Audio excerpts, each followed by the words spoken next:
Once upon a time, during the brightest night in the jungle, two babies were born at the exact same time. One baby was a large fellow. Now he was born large because his parents just happened to be rhinos. Yes, the tough-skinned, gentle giants of the jungle.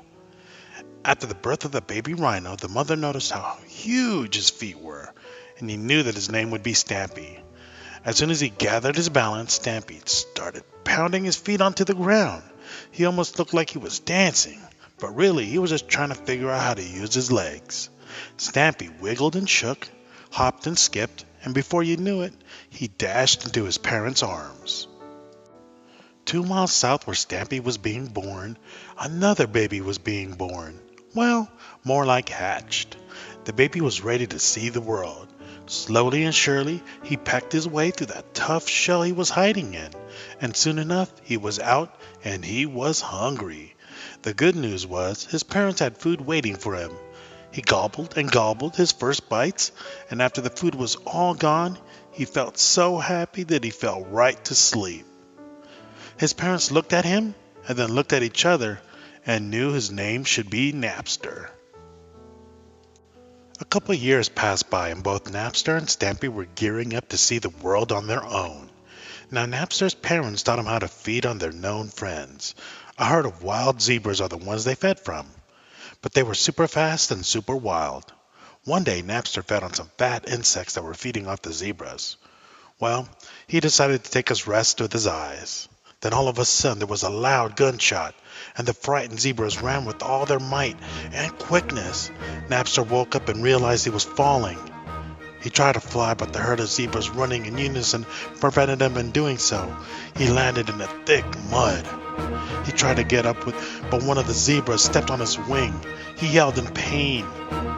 His instincts for survival kicked in, and he quickly grabbed the leg of a zebra and pulled himself upon the stallion. He rode the zebra until they stopped. He hopped off, trying to find his bearings, but being on the ground and being in the air are two different things. Lost and broken, he knew he could not fly, but he saw something interesting.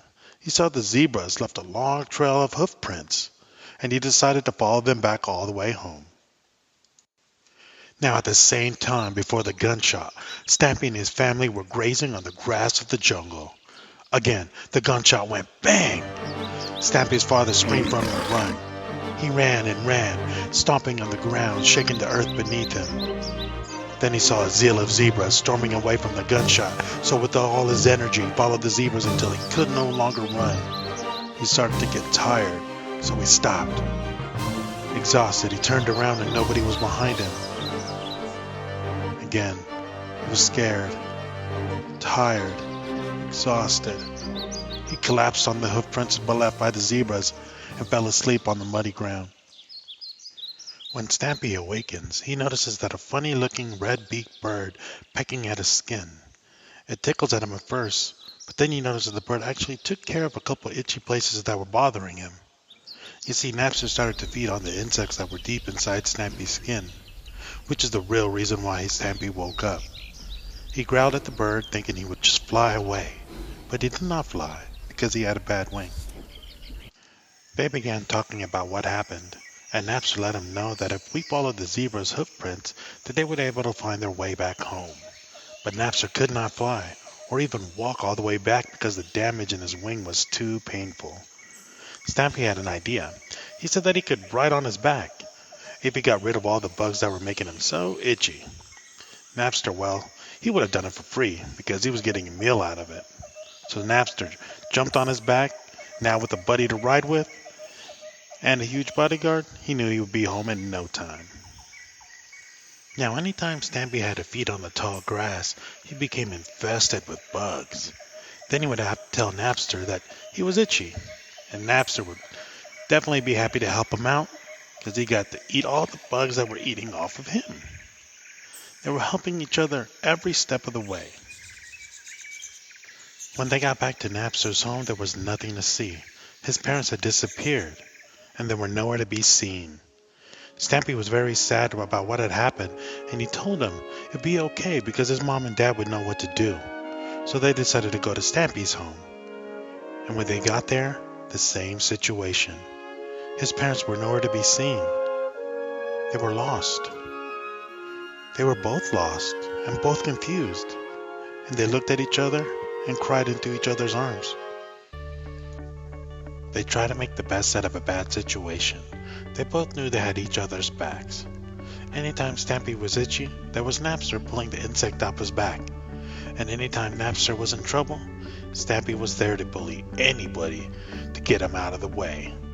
They were two peas in a pod, an unlikely pair of creatures helping each other out. Well, a few years pass, and one day while roaming around together, they find a crash of rhinos wandering the plains. Each rhino had a different bird on their back. Stampy, of course, made a lot of noise, and a female rhino catches his eye. And wouldn't you know it? She had a female oxpecker on her back. It was like the stars all aligned together. Everyone started talking, and everyone loved each other's company.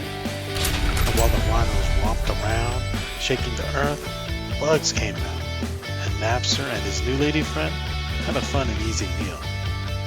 And after living together, just the two of them, they found love and created a brand new family.